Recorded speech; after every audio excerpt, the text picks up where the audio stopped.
We know there are many choices in internet radio, and the staff and host of LA Talk Live would like to thank you for choosing the internet's hottest destination for the most eclectic sound and invigorating talk. This is LA Talk Live. We are more than just talk.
Good afternoon. Welcome to WDC Radio. I'm your host, Farron, Dozier, aka I am WDC. This is season 2. I've been here in a while and we're back. So I want to thank you for tuning and listening into the show. Thank you. You can follow me on Twitter and Instagram at I am WDC.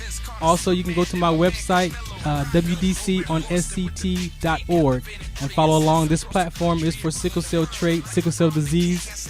I am a sickle cell trait advocate, and I have sickle cell trait myself. You can go to my website and listen to my story. I collapsed during a military exercise from sickle cell trait exertion, rhabdomyolysis, renal failure, vertigo, and eventually a few years later I was medically discharged. So I'm a disabled retired veteran, U.S. Army, and here to bring awareness to sickle cell trait like I mentioned earlier. So this is my theme song. You can get that on iTunes, 99 cents. This is the rap version, Curtis Blow, Young Ice, and IG the Great. And also we got an instrumental version as well. So take a listen. I'll be right back.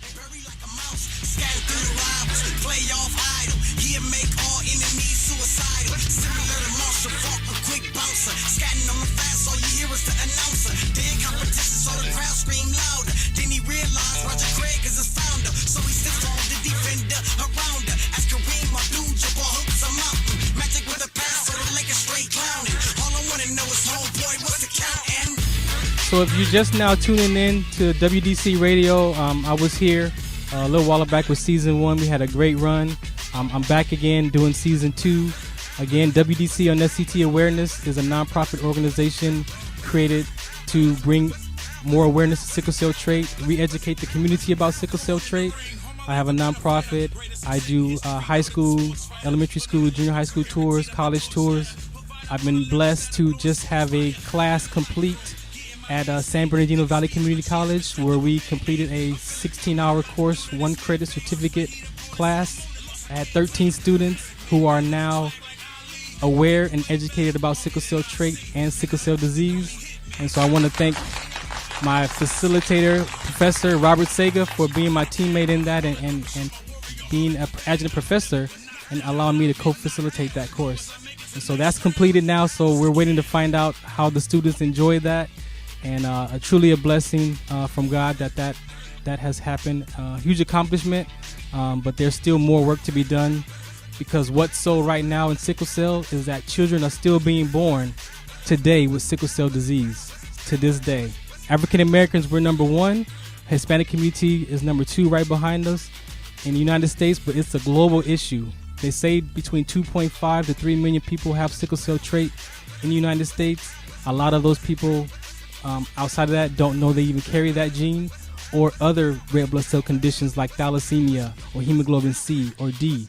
So I'm here to bring a greater awareness to not just sickle cell trait, but also other red blood cell conditions, because if you're not aware, there's sickle cell anemia, which is SS, and then there's sickle cell disease. That means your parent can have another red blood cell condition, and if you don't if the two people don't know that they carry these two different genes, then that baby can be born with a form of sickle cell disease. So there's a couple of ways that you can have sickle cell disease and sickle cell anemia.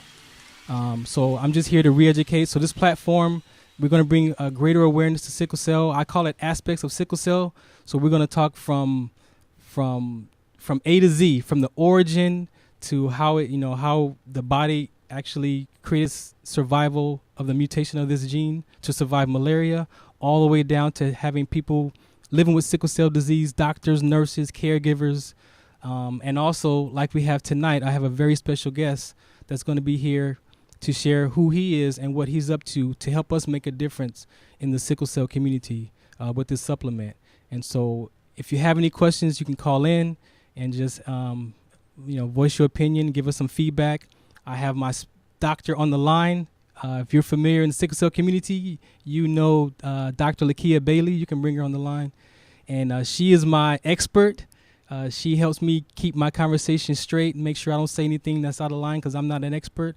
I'm just here to give you information and to make sure that the information is shared correctly. So Dr. Bailey is here as my support and as an expert. So when you call in and have questions, she may be able to help facilitate that. If not, then we'll get back to you and get you the right answer. So Dr. Bailey, you there? I'm here. How are you? I'm wonderful. Happy to be here. Thank you for coming back and again hosting the show with me.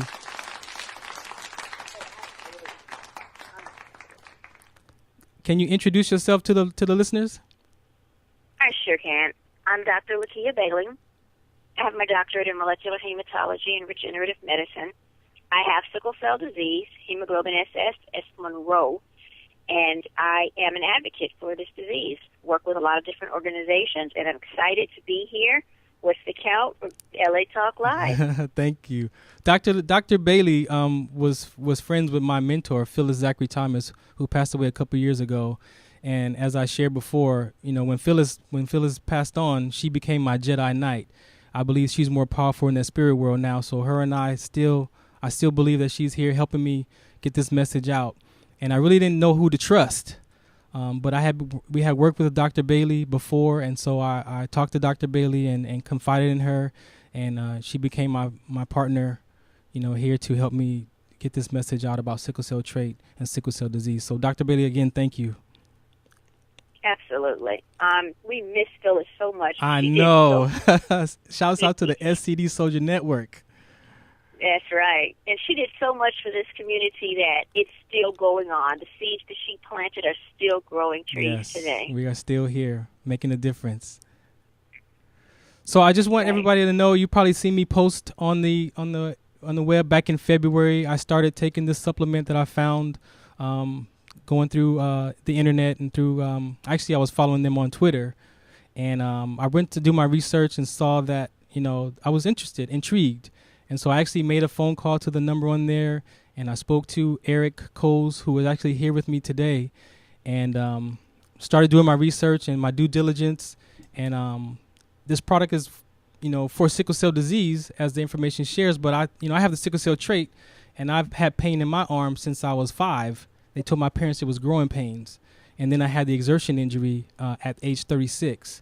And so I figured that if it worked for people with sickle cell disease, by me being, wanting to get back into the gym and exercise and how I've been with my body, I figured that I would take it and see what could happen with it, with myself having sickle cell trait and having my exertion injuries and getting back into the gym, working out.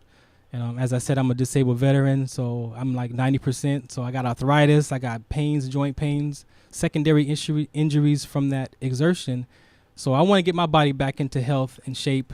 And so I reached out to Sickle, and we had a conversation, and as a blessing, he was able to actually be in town today, so he's here live with me.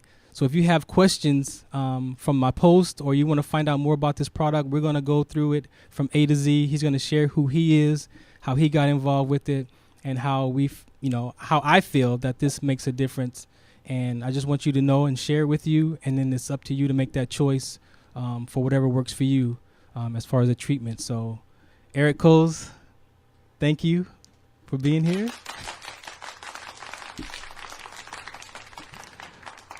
You're live. I'm live. Farron, thanks very much. I really appreciate being here. And Dr. Bailey, it's nice to meet you, even over the radio. And It's nice. So I hope I can bring a little more information to our discussion tonight. And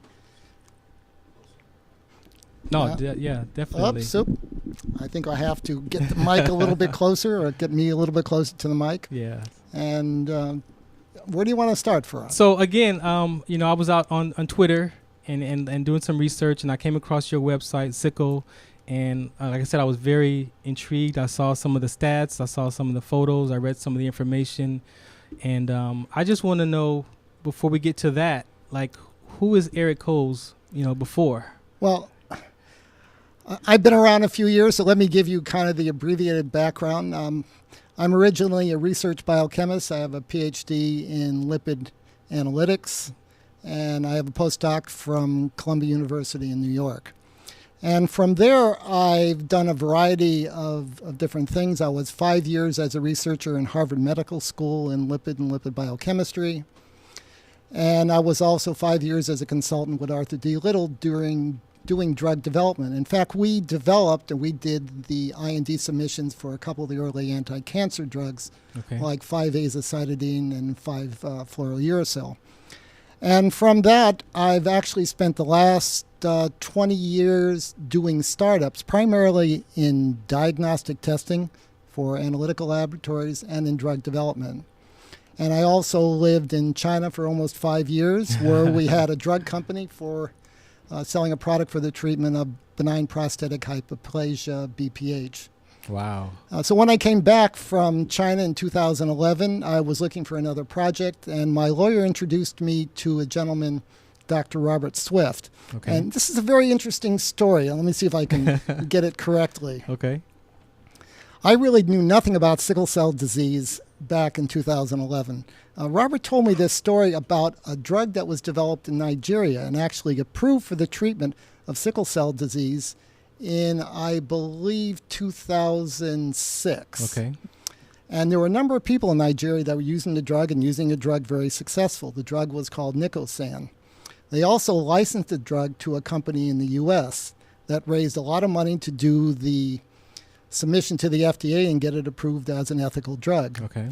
Unfortunately, that company failed completely, even though they had a drug that would treat sickle cell disease. And Dr. Bailey, I'm sure you know, there really is not much of a treatment for sickle cell disease other than palliative treatment and one drug, which I think we both agree is rather toxic and not even approved for children. So once the company failed, Dr. Swift decided that this was a drug that was worthwhile, and he was going to continue to develop it one way or another. And after some legal wrangling, he finally acquired the assets of that company, including the formulation. And about that time, he and I met, and we decided to do two things. No matter what we did in drug development, it was going to take 4 to 6 years to get this through the FDA. Right. Once we start the clinical trials. In the meantime, we could sell this drug from Nigeria as a supplement without medical claims, with only structure function claims. And let me explain what that means. Please. It's a subtle difference. Oh, a couple things along the way. Dr. Swift, I kind of skipped over a little bit of it.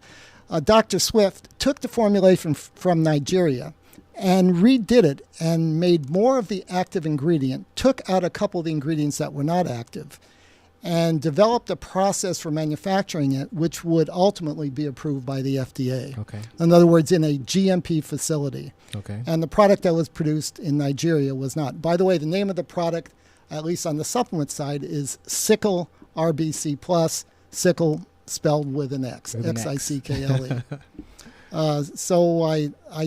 The difference between making medical claims and structure function claims. So we do have the history. We do have the information from the clinical studies that were done in Nigeria, which showed that this drug, Nicosan, reduced crises, reduced pain. And an important thing in that part of the world, it increased the time that the children were going to school, because with sickle cell disease, you're missing a lot of school. So they measured those parameters and did a number of well-controlled, double-blind, placebo-controlled studies to show that this actually worked. Okay. But it had a formulation that had ingredients that would not be approved by the FDA. So Dr. Swift adjusted that and made a new product, which is our sickle RBC product. So Dr. Swift and I decided to do two things: sell it as a supplement and also go through the FDA procedure to get it approved. But as a supplement, I cannot make any medical claims as a treatment for sickle cell disease. Right. But here's what I can say. I can say that if you take red blood cells from sickle cell patients and put it in with sickle RBC, they won't sickle under low oxygen conditions. I can also say that if you give this to mice who have sickle cell disease, actually human sickle cell disease, they will live normal lives, whereas otherwise they'll live shortened lives and are very difficult to reproduce. Oh, wow. So we can treat basically human sickle cell disease in mice. Wow. But what we can't say yet is that this is a treatment for sickle cell disease. We are handicapped by that. Exactly. The good news is that Dr. Swift, working with the FDA, has now got an IND, an investigational new drug application, approved by them. Actually, more correctly to say they let it go through, which means that we can do human clinical trials. Right. And those clinical trials have already started in New York Hospital. Okay. The first patients have already been dosed, and I would like to say that we've gotten positive results already, but Dr. Swift said don't say that yet. Okay. But I can tell you that the trials are going very, very well. In the meantime, and for the last year and a half, I continue to market the product Sickle RBC Plus, Yes. which is the identical product which is now in the clinic, in the clinical trial for the treatment of sickle cell disease. Thank you. Thank you for sharing that. Dr. Billy, you have anything you want to say or you want to share before I start my questions? Actually, yes, I do have. Well, we can start discussing it, and I do have a couple of questions I'd like to ask about the things that you've shared just now. So was there anything else you wanted to get to before I ask? No. Go ahead. It's all please. on you. Dr. Bailey, go ahead. About your clinical trial, I was wondering, how are you enrolling patients into the trial? Well, probably the best thing to do is to, I think as of next week or perhaps even tomorrow, there will be a posting on clinicaltrials.gov in which there'll be a description of the clinical trial. But generally what we're doing is enrolling people that have sickle cell disease but are not taking hydroxyurea, have not recently had a crisis, and will be compliant. There's really a whole series of requirements, but basically that's it. We just want people of sickle cell disease that are adults. And is it just the one site, or do you have other sites? No, right now it's just the one site. Okay. It's on your website, it says that it's particularly formulated best for those under the age of 18, but it sounds like your trial is for adults. Is that? Yes, the trial is for adults. We have a number of individuals that have young children. In fact, probably one of our best demographics are mothers with young children that have sickle cell disease and are concerned. And so we always, again, without making any medical claims, come up with an appropriate dose depending on the weight of the child. But for the clinical trial, these are adults. That's correct. But it's also this. We've done the toxicology for this. This has no toxic effect. This is strictly a natural ingredient. There's extracts primarily of sorghum with a small amount of clove and pepper extracts, which are all food-safe ingredients. Okay. So it sounds like it's very similar to Nicosan. It is very similar, except we've taken out two of the ingredients. We've increased the dose of the active ingredient, and we do quality control and assays as far as activity, which they never did for Nicosan. And I don't know if you're familiar. Do you know Dr. Ashikura? I'm sorry, say it again? Dr. Ashikura. No. I'm sorry, you do or you don't? I don't. No, No, she I'm didn't. not familiar with that name. He is the one that's developed the assay for us, and his laboratory is the one that does all the activity assays during our production and testing. Okay, I see. I remember Nipperson.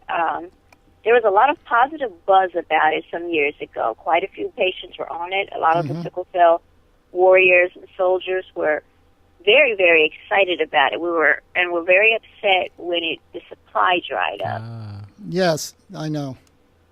And this is exciting to know that you all are now doing some clinical trials. Are you thinking about opening up other sites? Is it a centralized IRB that's approved, or Probably is it the one site? It's right now. It's one site. We certainly are going to go on to other clinical trials. We're waiting for the results. We're now just taking samples from the enrollees, and we're doing the assays. So yes, we're definitely going to go on to another clinical trial. And I can tell you from what I already know of the trial, we are definitely going to go on. We're just looking for some support to finance those clinical trials. That's exciting. Well, that's exciting. It is. Well, I'm excited to hear about this. It is. Well, it is, and I mean it's. I'm going to jump in here Go ahead. and if I say the wrong thing, you can just give me you're good. give me the high sign. I've been involved in drug development now on and off for about 30 years. And generally, you're kind of on the sidelines. You do your part of it, but it always ends up in some big pharma company. And even the work we did in China with the BPH drug, BPH is not a life-threatening condition, and it was a decent treatment, and we did okay.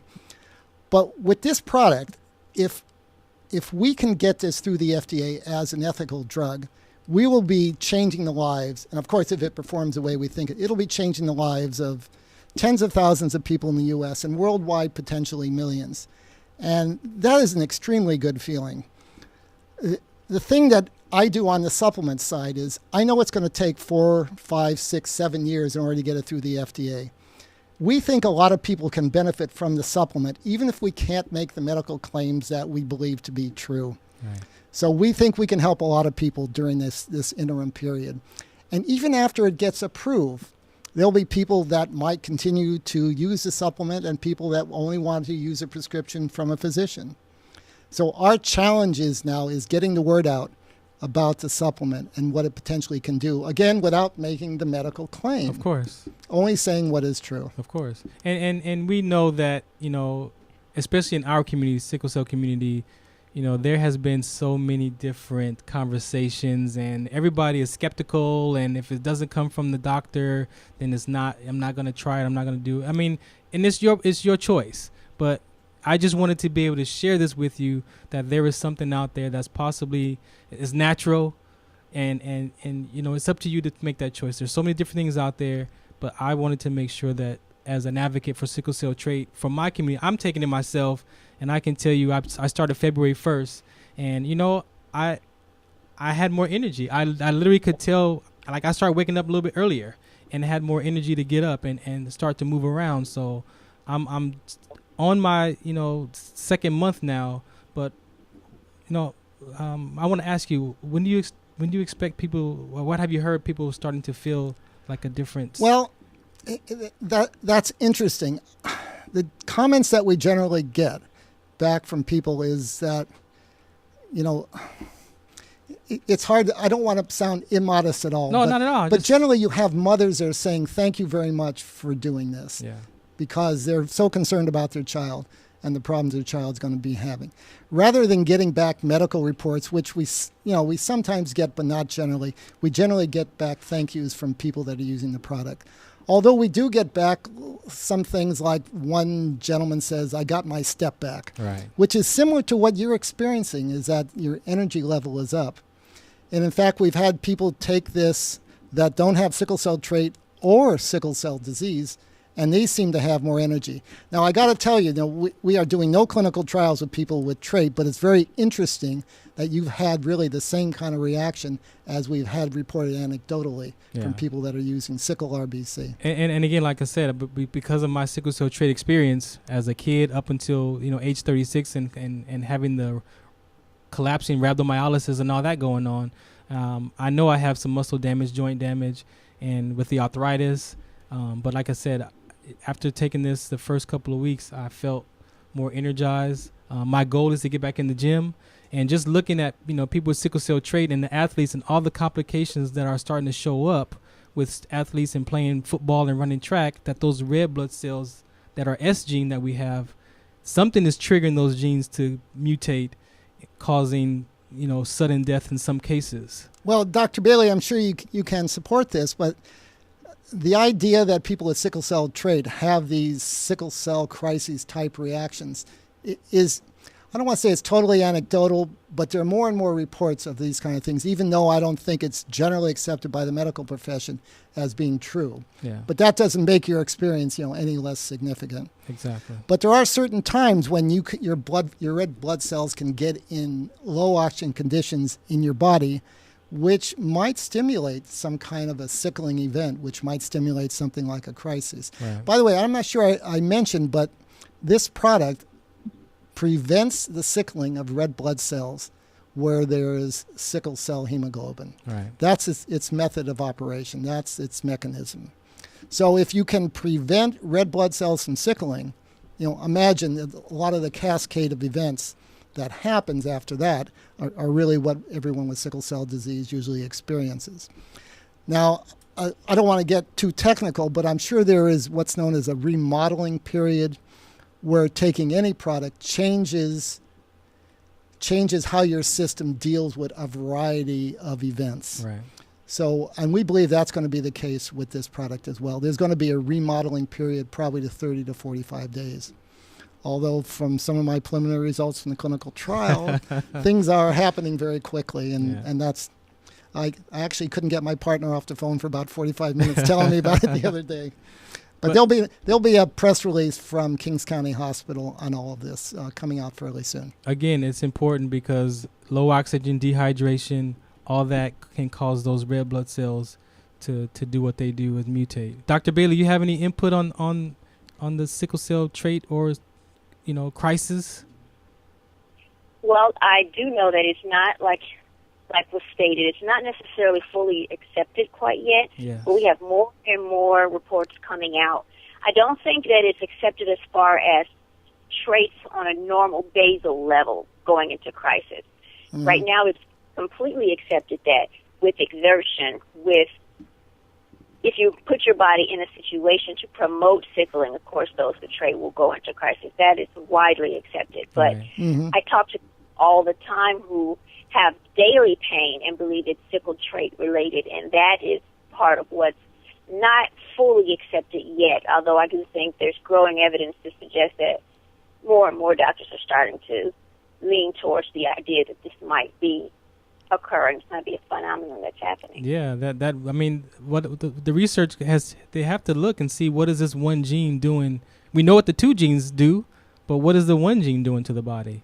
And there's been so many different types of cancers that have been showing up, so there has to be someone to do some research on the Well, trait. there was a very interesting thesis. Remember, we were discussing that the other day, Exactly. and a young lady that you had talked to before, which has done a rather comprehensive analysis of sickle cell traits and the problems thereabouts. You can probably discuss it. You know this person. Yeah. Let me pull up her name. Yeah, I don't have her name. I usually have to write these things down because Yeah. I'm terrible with names. Her name too. is Carol Flamberg, and she did a thesis in her master's program, and it was a very extensive research about sickle cell trait, sickle Mm-hmm. cell exertion, and I don't have the document in front of me, but it actually had some very Well, I would say you can post that perhaps on your site. yeah. And I would recommend anyone that's interested in sickle cell trait and the problems thereabouts, I would definitely read this paper. It's kind of long,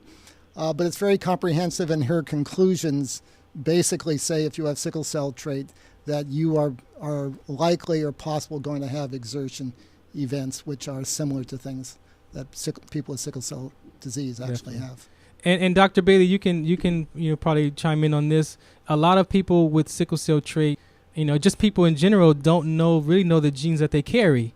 So it could be misdiagnosed that even the person not only has sickle cell trait, but another red blood cell condition on the other side of the gene pool that is causing this pain or crisis. Absolutely. And I'm always very quick to tell people it's important to know what's in your genes, but it's also important to recognize that not every pain you feel is necessarily sickle cell related trait or the disease. Exactly. But there are a lot of other things going on in our body, and we can't necessarily say, oh, this is sickle cell, because that isn't always the case. Right.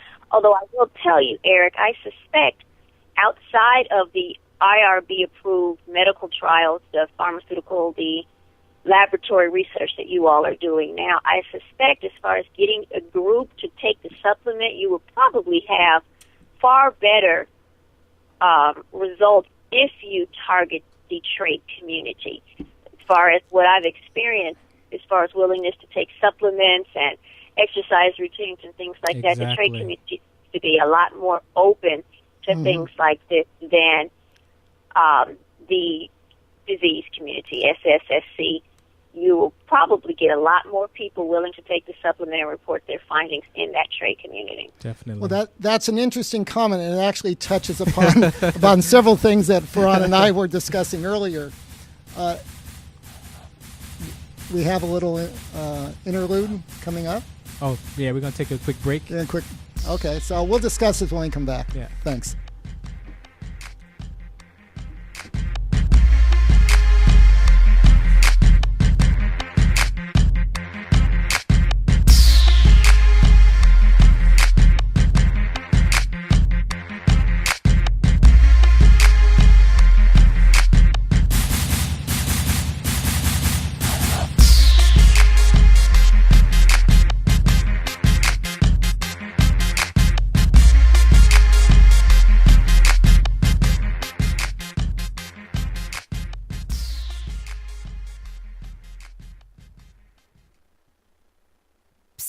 Yeah, it's me, your heart. Listen to me. We've got to talk. High blood pressure is serious, and yours?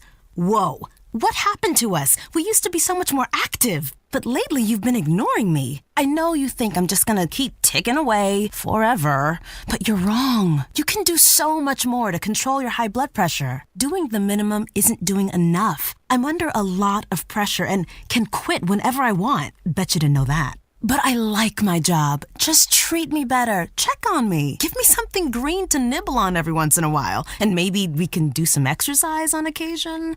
Let's get to it. After all, we're in this together. Listen to your heart. Don't let it quit on you. High blood pressure can lead to a stroke, heart attack, or death. Get your blood pressure to a healthy range before it's too late. Find out how at heart.org/blood pressure. Check, change, control. A message from the American Heart Association, the American Stroke Association, and the Ad Council.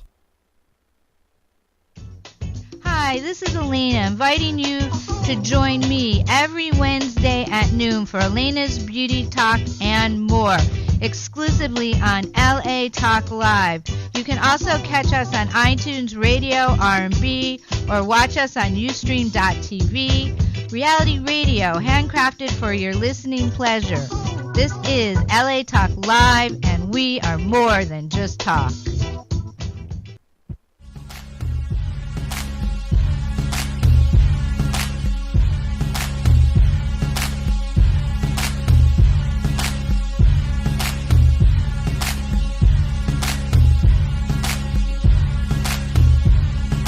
All right, welcome back. This is WDC Radio. I'm your host. I am WDC. As we were sharing with you a few minutes ago, I made a point on how people, and Dr. Bailey mentioned, for people to find out, exactly what's in your genes.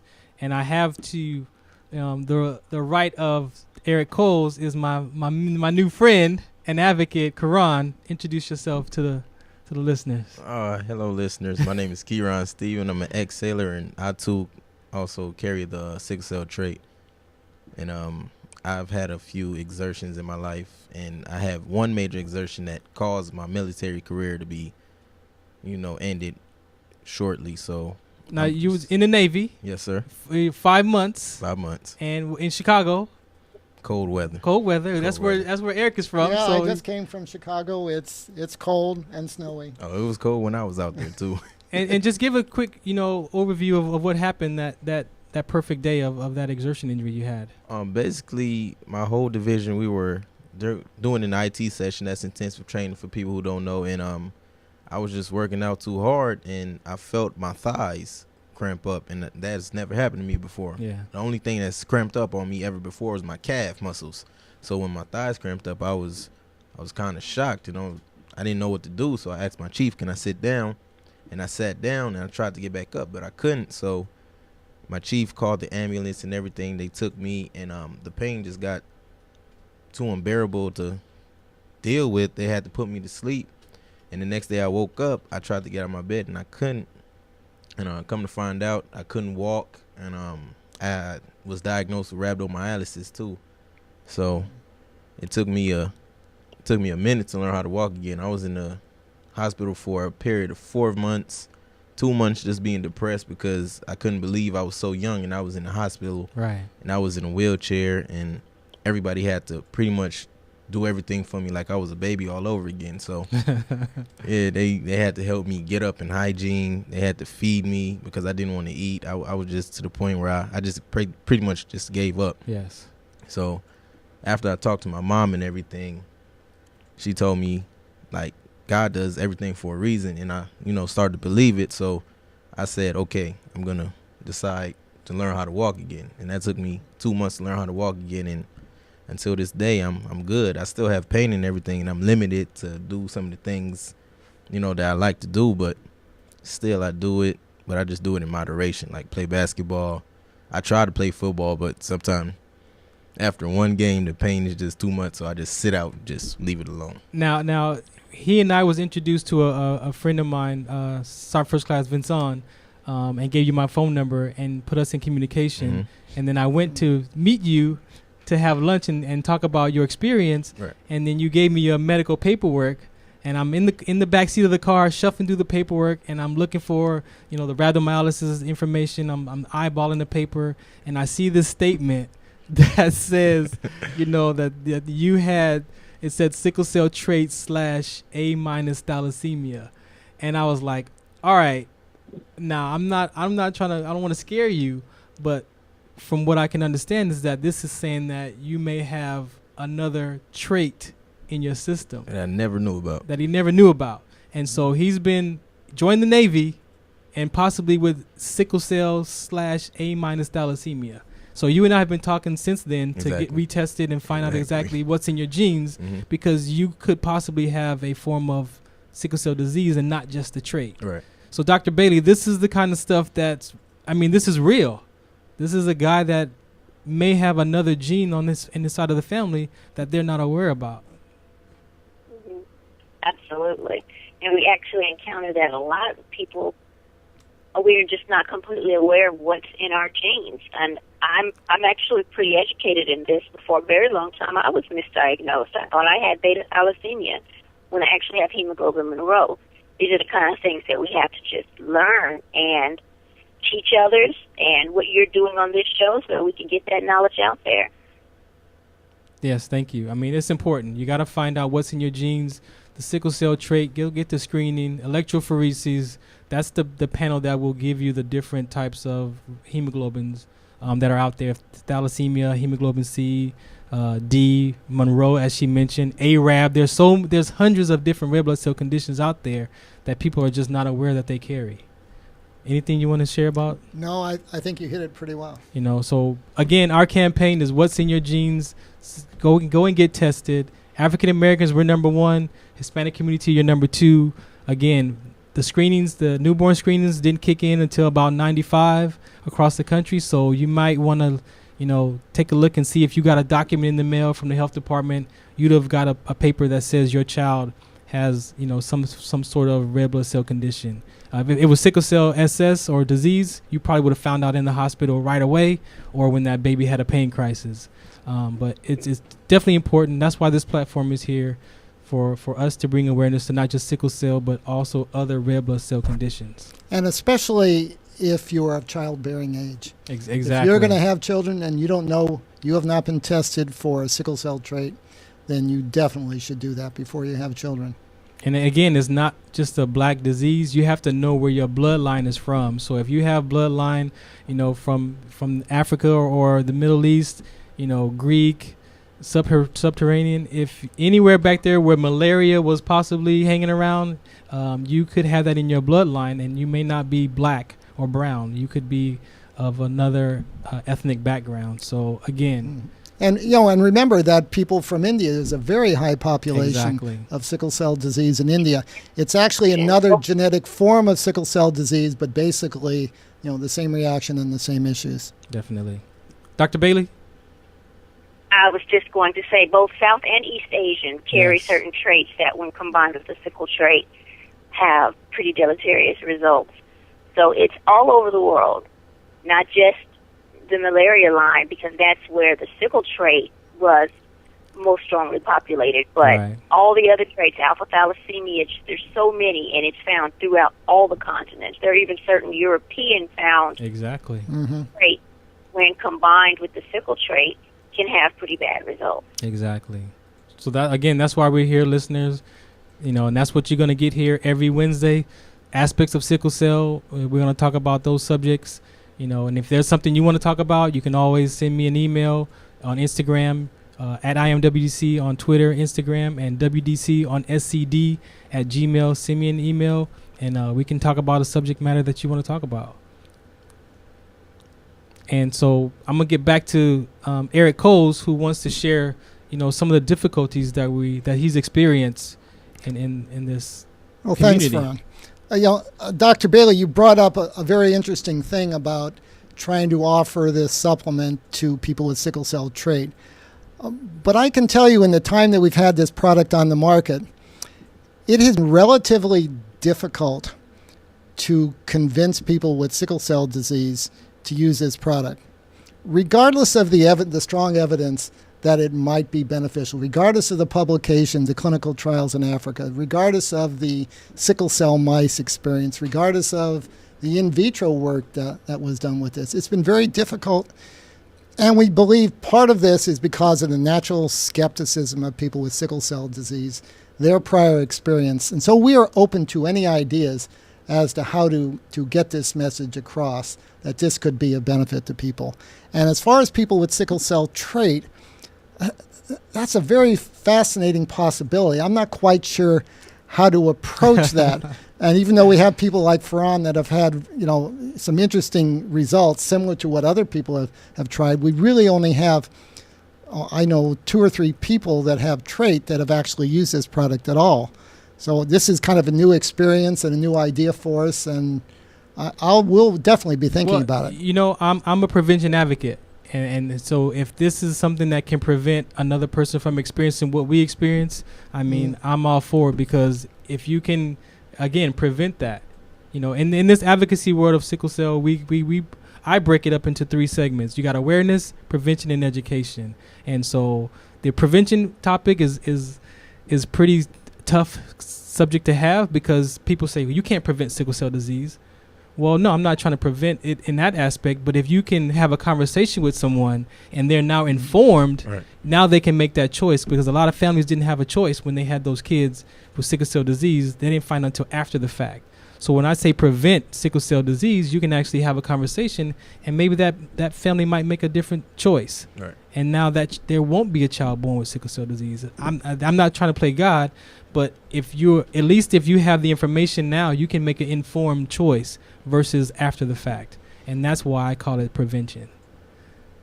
Dr. Bailey, you have anything on prevention advocacy work? Well, same thing what you're saying. I think you said it quite well, that I think that sickle cell can be prevented. I think that it's all about the education. We know what causes it, and we've known for over 100 years. We know how genes work. We've known that for quite a while. Mendel described that a very long time ago. We understand how this is spread. Now, once you have it, I think it's difficult to say, well, I'm not going to be able to prevent all crises. Exactly. Yes. But once you understand how it's spread, I think that we can take pages out of other disease groups that have had genetics explained to them, and they have worked diligently and almost completely eradicated, almost completely removed this disease from their population by being cognitive of how it spread, who carries the trait, and making informed and wise decisions. Exactly. So I think it can be completely prevented. Now, whether or not it'll happen anytime soon, it's a very tricky situation. You never want to get into a situation where you're telling people who should or should not have children. Exactly. That's a totally different kind of conversation that I don't have that conversation. I think we all agree about that. Yeah. But even if you, even up to the period where you say possibly there's a way to prevent it, you still have a very large population that still have sickle cell disease, and an even larger population that have sickle cell trait. Yes. And like a lot of other diseases, such as diabetes, you're better off treating that condition rather than just letting it run its course. And there just is no effective treatment for sickle cell disease that's approved by the FDA right now. And that's the other part of our awareness when I say, awareness and education. Now, if that family still chooses to have a child, they're informed, they know what to look for, they know where to go to the doctor. Like, they are now educated and aware and what to do if that child is born with sickle cell disease. So now they know what measures to take versus before, what do I do and what is this? Now at least it's still that family's choice. At the end of the day. Now that you are testing at birth, the earlier you intervene, the less negative remodeling which is going to happen, the less organ degeneration, the less other negative symptoms for sickle cell disease. Yeah. And the earlier you can intervene, the better off that individual is going to be, and the happier and healthier life that they're going to live. Because the other stressor is that if you find out that your child's going to have sickle cell disease and the woman's pregnant, now the doctors are saying, are you going to terminate the pregnancy? Yeah. Now that's a whole nother stressor that's on the family. So why can't we have this conversation even before that time? And that's my point, is that have that conversation way ahead of time, so those kind of decision-making processes for those families to terminate a pregnancy or the baby's not going to be born. It could be shifted. Another kind of discussion. Exactly. Dr. Bailey? I do have a quick question going back to Niprocin and the Zickle RBC that's available now. I recall back then doing quite a bit of research and looking into the in vitro effects of Niprocin, and I remember, I think the company was Z-Chem, and all of that went into that, and was really, really excited about it. With this new formulation, I know it's very similar, but I also imagine it has to be different enough for it to be able to be reintroduced to the public under other different packaging. And so I'm just wondering, those differences, those changes, how confident are you that those changes are still within line of the type of results that people were seeing with Niprocin?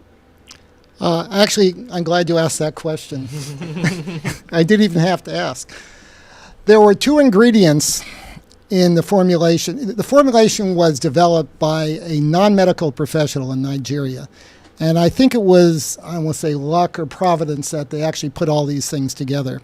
But it contained two ingredients. One of them, for example, osenwood, which was an ingredient that had no activity and would never have been approved. You could never source it from the proper source to get it approved for the FDA. And so we took that one out. We also they had a mineral that they put in there, which is the mine mineral, also would never be approved by the FDA, would never meet the standards. So basically, we took out two things which had no activity and we could never get through the FDA. But we kept the active ingredients. And the real difference between Niprocin and what we're doing now, besides those two ingredients, is that we have the quality control under control. That is, we can assay for anti-sickling activity quite precisely. And we are producing it in a GMP facility according to FDA standards.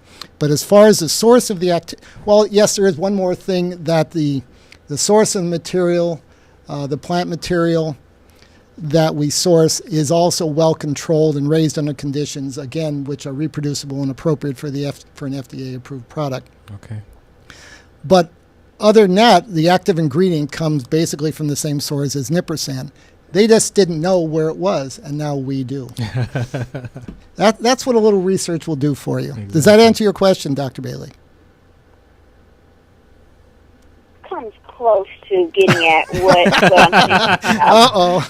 I'm in trouble now. What did I miss? Well, no, not exactly. It's just that I remember the studies, and I would have to go back and review and read them again because this was several years ago.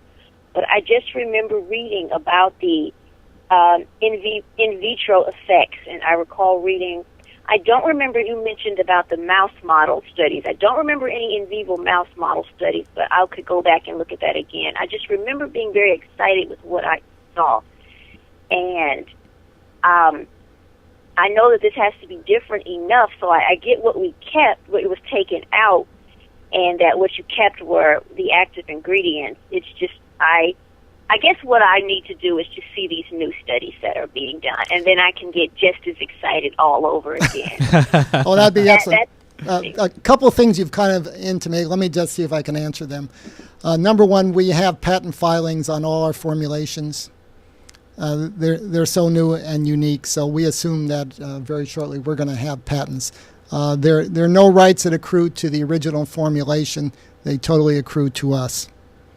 And as far as the mouse model, look up Dr. Asakura, and I'm sure that it'll jump right out at you. If you want, I could actually send it to you. I have all these publications right at hand.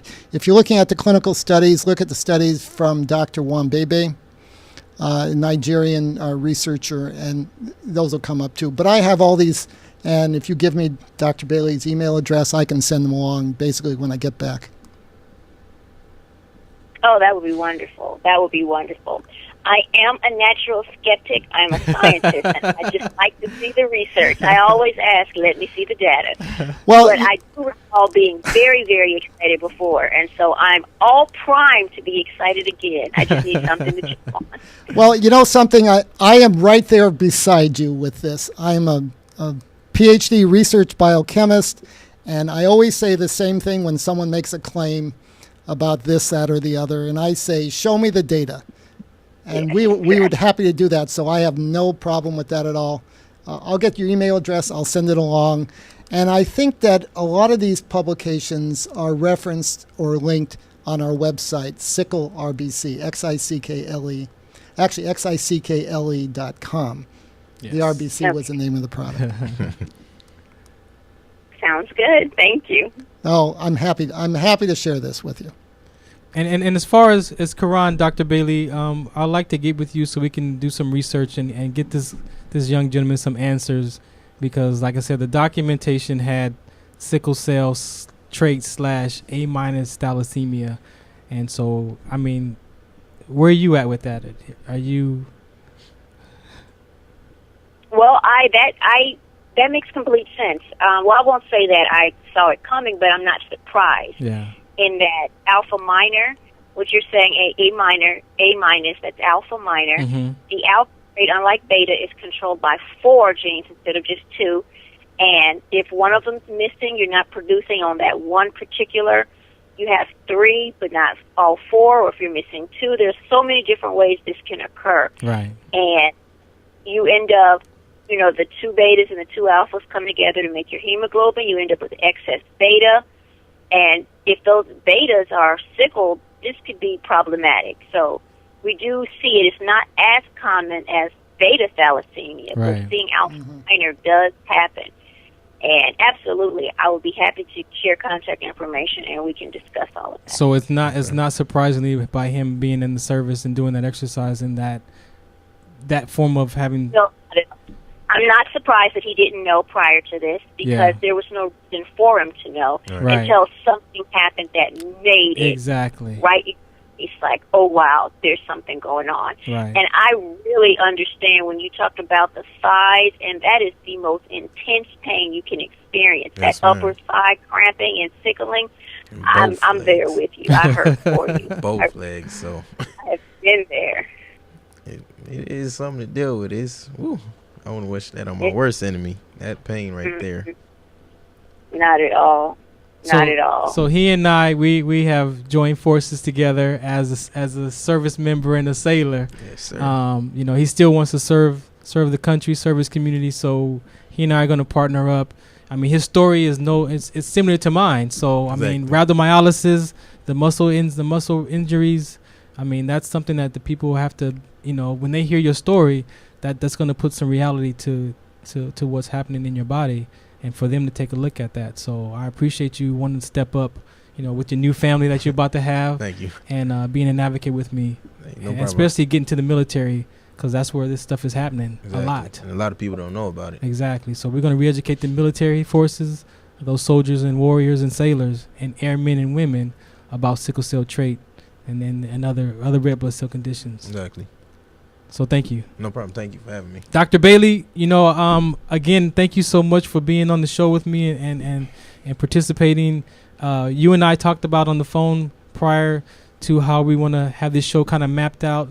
So we want to make sure that we're going to kind of mix up the show with not just too much serious talk about sickle cell, but different aspects. So I offered Dr. Bailey to do some segments in the near future on the next shows to give some different conversation about sickle cell trait and aspects of it. So Dr. Bailey, do you want to announce something for next week? Absolutely. So next week, I thought that it would be a very good idea for us to discuss some of the legislative landscape for sickle cell disease is actually quite crowded right now. We have a lot of things going on locally as well as federally. Yes. Just local states have a lot of different bills coming up.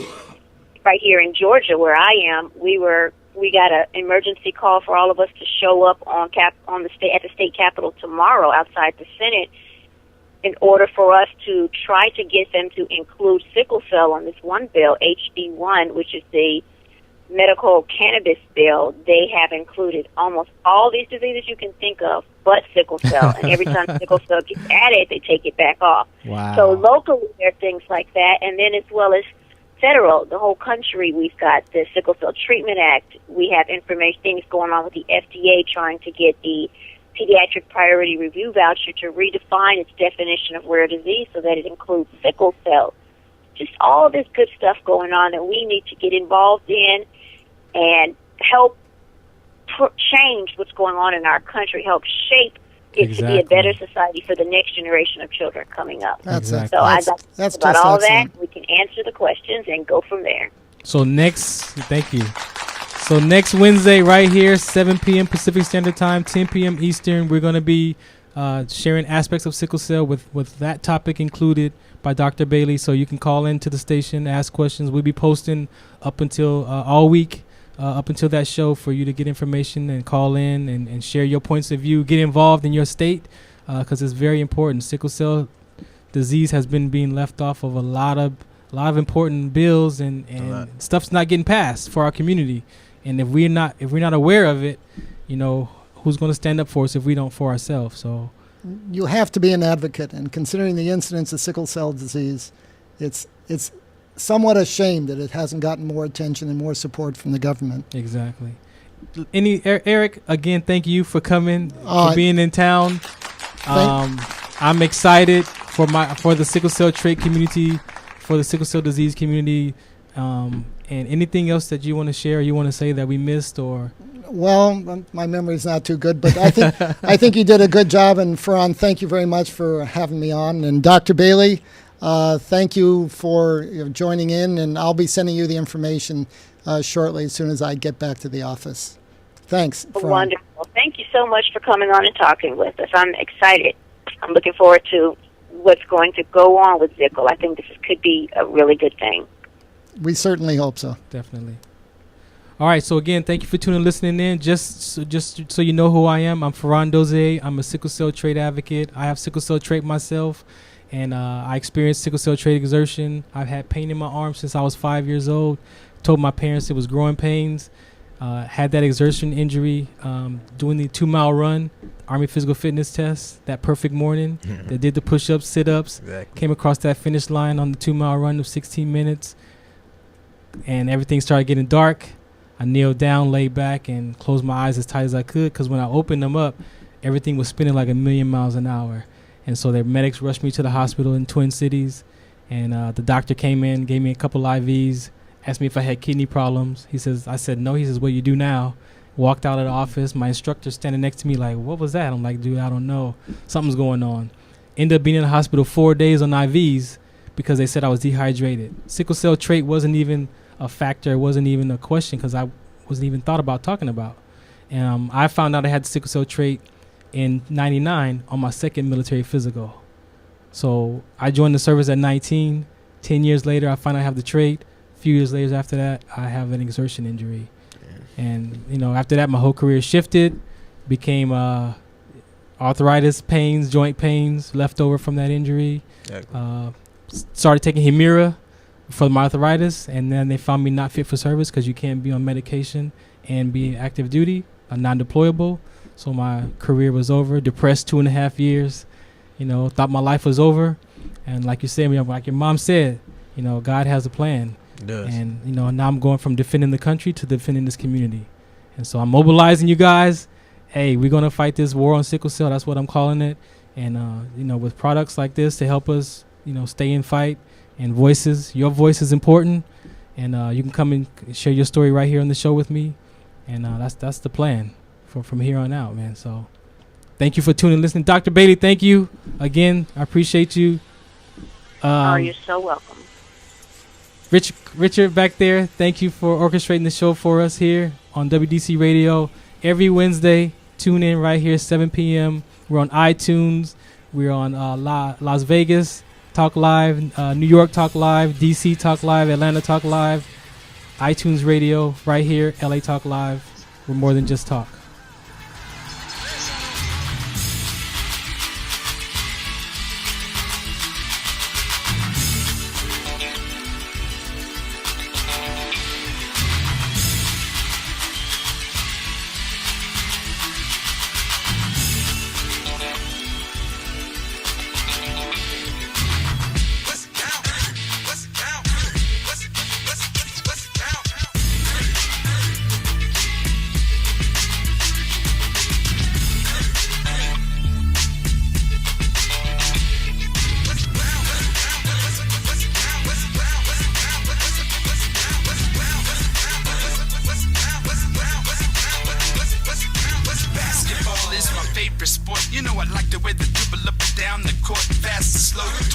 years ago to WDC, and it's me, your man Curtis Blow, from Dr. J to Michael Jordan to Kevin Durant, who leads the whole league in scoring. Dwayne Wade down in Miami, making a name. I love this game. To the NBA Hall of Fame, slam dunks, alley-oops, and the give and go. Vince Carter, Superman, and my man Carmelo and Rondo over in Boston with the big three, captivating audiences across the country and ruling the world like LeBron the King. I say, man, Kobe sure has a lot of rings. I do my thing, not for the bling bling in the amount. It's the NBA Finals, so what's the count?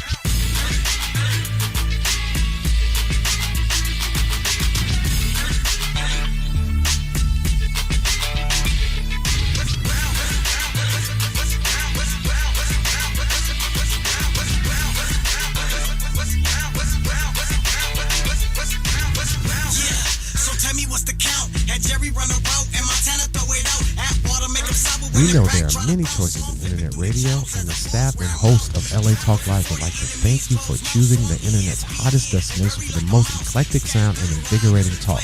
This is LA Talk Live. We are more than just talk.